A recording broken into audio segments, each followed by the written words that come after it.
believe that? You seem so tired yet so full of life as you came in today. First of all, hello everybody. Hi Manisha. Hi. Yeah, as you all know, I love motorsports. I love sports, anything to do with sports, travel. So it keeps me motivated, recharges me to go back to work with enthusiasm. Right. I have two sons. One of them, twin sons actually, one of them is a very sore loser, and I keep putting them in sports, telling them that's the only way. I think sports is the biggest leveler, isn't it? You lose more than you win. Do you believe that? You don't lose, you don't win. I tell my children, get your education from school, learn communicative skills. But the most important thing in life is to travel and indulge in sports, very kind.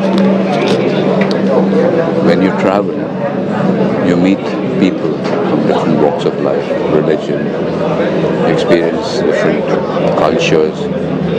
And I have said this before, you learn to empathize with people. You know, there's a very famous quote that religion makes you hate people that you have never met before, which is so true. You know, we tend to form opinion about people, countries, different race, even before we have met them. It's like being a frog inside a well. So when you travel, you realize how small you are, how small the whole world is. And as far as sports is concerned, it teaches you how to handle success and failure with grace. It brings out your real personality, because they say that your personality is formed within the first few years of birth. That's right, 6. Yeah, That's first few years, like maybe 4 or 6 years. Yeah. And then, so probably, you know, when you look at all these world summits, I mean, this is what I have come to understand. Right. We see all the world leaders indulge in a game of golf. It's probably to understand each other better through sports, to see how one handles success, or how one handles failure with. That's true. I mean, are they able to handle it with grace? So I think sports and traveling are very important aspects. So you think I'm doing a decent job putting them in sports just to teach them that both fame and failure are both imposters at the end of the day, right? Don't take them too seriously, isn't it? See, failure teaches you more than success does. Yeah, for sure. See, when we go through failure, bad times, through adversities, then I mean, we God-fearing. We tend to be more careful with the decisions we make. We don't take impulsive decisions. You know, we very careful with the way we go about life on a day-to-day basis. But it is when we are successful that one needs to be extremely cautious. Yes. Because they say success is like a wild horse. You know, it will let anyone hop onto it. But if you can't tame it, it will throw you off and wait for the next one to hop on. Right. So I think sports teaches you how to handle both success and failure with grace. Of course, and you have done that actually in real life as well. That's impressive. And I think you're being too kind. Of course not. I'm not yet there, but I'm trying to be a better person with every passing day. I do have my own flaws, shares of, I have my share of But who doesn't? But who doesn't, right? I mean, that's how I look at it. I mean, as long as we do better every day. And car racing is one sport, or any sport requires a mental strength. It's just about risk and rewards, right? When you are on the racetrack, what goes through your mind? Is it mental agility? Is it like sturdiness? What do you think is the biggest life hack or a skill that you need to have to survive on the tracks? No, once you're inside the car, it's just that you follow your braking lines. There's only so much. You don't think beyond the car. You don't think beyond the track. You know, it's and like unlike any other sport, like in the films, you get one shot wrong, you have a retake. In tennis, your first serve, you fault your first serve, you have a second serve.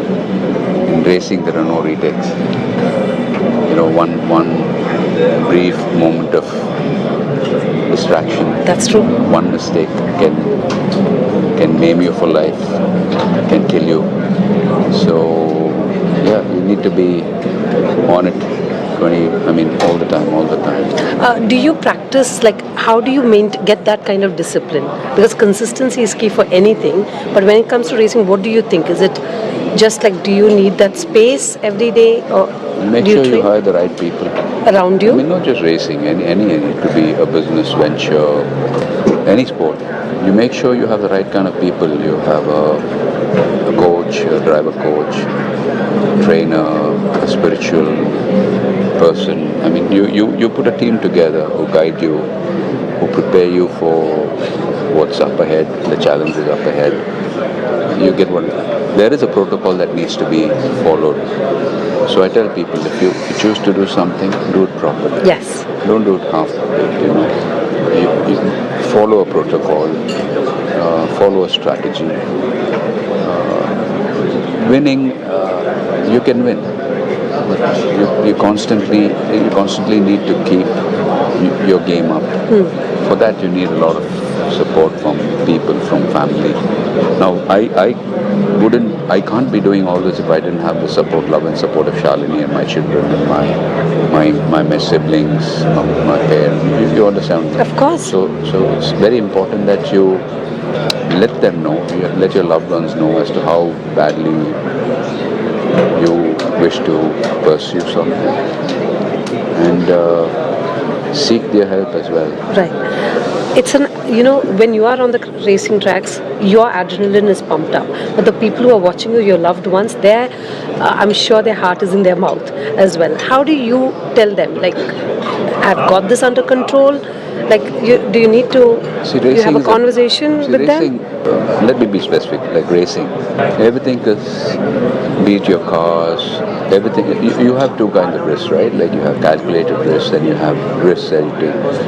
As far as racing is concerned, it's a lot more safer to be doing this on a racing circuit than being stupid on the road. For sure. I see a lot of youngsters getting killed on the road. Not just getting killed, hurting others. Because of their irresponsible behavior, they put other people's life at risk as well. But when it comes to racing, we have a medical center here. It's a controlled environment. The cars and the vehicles are built in a way that it, on impact, it kind of protects the driver. Then the marshals are there to ensure that the car is cordoned off or the vehicle is cordoned off so that the other vehicles don't come on to it. And then you have the medics, and only they are allowed to come and right. get the drivers out of the car. Yes. They kind of stabilize them. Right. Unlike in a road accident, somebody has an accident. Trying to be good Samaritans, 10 people come and pick you up. Here it's not allowed to do that. I know. See, Yeah. that's a whole problem. There's a rule like not in to India, touch them. In India, Yeah. that's not the case. Yeah. On most parts of the world, Yes. people think they're being good Samaritans. No, when no, they don't see an touch them. accident, pick them on the road. No. They just go pick them up, put them in an auto. And if that person unfortunately has a spinal injury, Yes. by doing so, You've you maim him debilitated for them. life. And Yeah, it happened exactly. to a very close friend of mine. Okay. Who met with a car accident in Right. Pune. Yeah. And the locals around thought they were being very kind and being good Samaritans, picked him up, and he had broken his vertebra. Oh no. And when they did that, broken Yeah. vertebra severed his spinal cord, and the poor thing is he's now confined to a wheelchair for the Yeah. rest of his life. So these are things that we need to. I'm not trying to say we need to educate the people, but it needs to be told that you just don't run up to an accident victim on the road and just pick him up like a rag doll and Yes. shove him into an auto or a cab. Yeah. Wait for the medics to arrive. Get the professionals And then in. they tend to give them water. because if that person requires immediate surgery, Yeah, you you don't- cannot perform surgery right away Yeah. because he has consumed water. So the anesthetist wouldn't administer general Can't- anesthesia can't. till such time that maybe for a couple of hours he. No, it could cost them their life. I mean, It could. So, based on. so, like I said, that there's so many things that you need to be aware of. So, I know racing can never be safe. Yes. Motorsports can never be safe. I mean, you had Ayrton Senna, one of the best drivers in the world, who was killed on the racing circuit. Does it mean he was not up to the mark? It happens. Okay. I mean, Michael Schumacher had met with an accident away from the circuit while skiing. It's not Skiing. something that he loved to do. So It was the biggest. I mean, yeah. It was the biggest irony of it all. These kind of things happen. But Yeah. I'm saying we need to be conscious and prepared for eventuality. So when I race, I'm not here thinking nothing would happen to me. Anything can happen. So I tell people, be sure what you want to do, because every choice has a consequence. Right. And you should be willing to face the consequence. So if I'm here racing or indulging in adventure tourism, I wouldn't say like motorcycle tourism, which was, It is in some way, right? it can today. happen. Accidents happen. Yes. So I know what the consequences can be if you have good days, you have bad days. So I'm not saying chicken out, be a coward and not do it at all. Prepare yourself. Lovely, Get yeah. the right equipment. And I see a lot of people, especially since I now run a motorcycle touring company, I see a lot of people who invest a lot of money on fancy motorcycles, Yes. but they wouldn't spend money on a proper Helmet. riding gear like a helmet or. I tell my friends, I tell riders who wish to join us on cross country rides, I tell them the cost of your riding gear, which includes your helmet or your boots, your gloves, should be at least 10 to 15% the cost of your motorcycle. Your Fair gear. enough. I think that's a fair, way to look at it. Right. Of course. And it will help you save your life Of course. at a given day, on a I bad know. day. That's true. Last question. Do you like the roar of the engines or claps from the audiences in a cinema hall, or can you compare the adrenaline rush of See, having asked me that question, I want to say a few things beyond cinema, beyond sports. Today, with what's happening on social media, so much of it's so toxic. Yeah, we cannot feel it. It is not just for celebrities. When I say celebrities, it's not just for people like us in the film business or in politics or in governance. Or I see it's spread through every sphere of society, which on the long run is not a healthy sign. It's not a healthy sign. Something needs to be done about that. filter out the hate, you mean? I don't know. But something needs to be done. Who's going to bell the cat? Are the respective governments all over the world going to take a call on this? Are the social media platforms going to take a call? Do They something feed off about it, right? Because today mental health has become such a major issue Yes. world over. People are losing their mental health. For I sure. mean, we talk about good health. I mean, it's not just physical health that we talk about. It's not just about six-pack and having a great body. Mental health Yes. is so important. I see a lot of people losing. And I want to tell my fans, look, life is short. You could be gone. We could all be gone. Yes. And like they say, our grandchildren won't remember our names. I don't know what my great grandparents' names are. Great camp. Yeah, you're right. I don't You either. can only follow your family tree till a particular Yes. to a particular generation. You can trace it to a particular. So which means like we will all be forgotten. Maybe our great grandchildren will not even bother to want to know us or remember us. So what's all this fuss about? Why so much of hatred? Why is there so much of Yes. toxicity? be happy for people. I'm always happy for people. I'm not trying to be self-righteous. I like that. Be happy for other people. If someone's doing well in life, be happy. Yes. Be happy for people because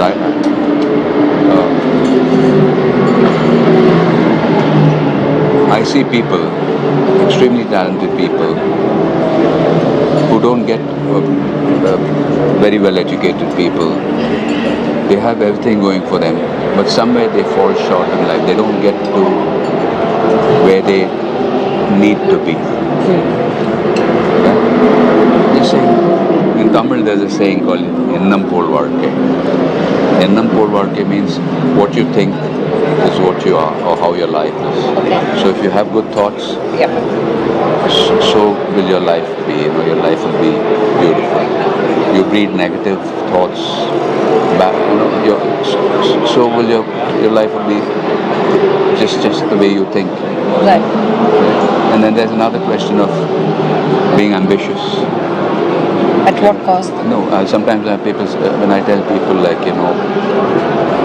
you should be ambitious, but make sure that your abilities match up to your ambitions.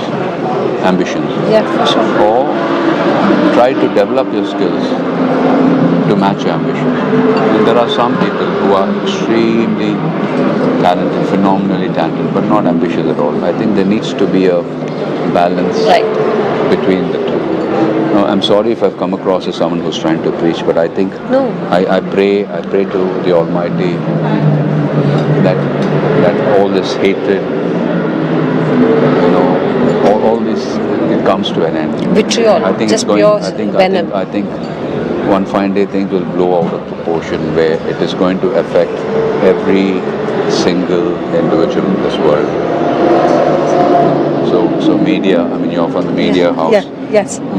I think when something happens, Yeah. I think the media also needs to take responsibility for what happened. Because we celebrities are blamed. When something happens, celebrities are blamed. People in the governments are blamed. Everyone is blamed. So But even fourth estate should. I think the media and the people Yes. also need to take accountability For sure.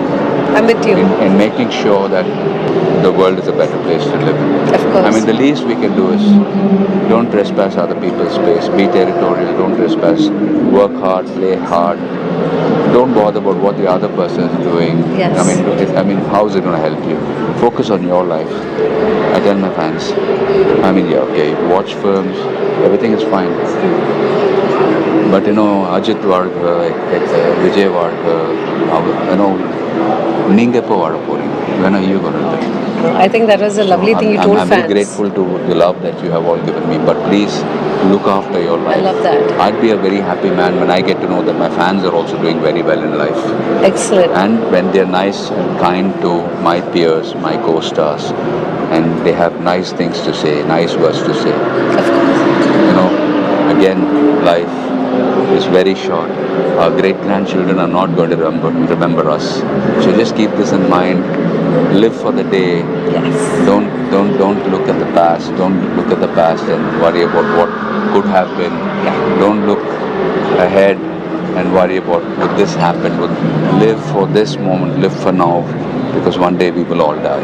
One day we will all die, and that's the truth. Yeah, that's the sad reality, So but you're living it so fully. Let's all work hard, play hard, and be happy.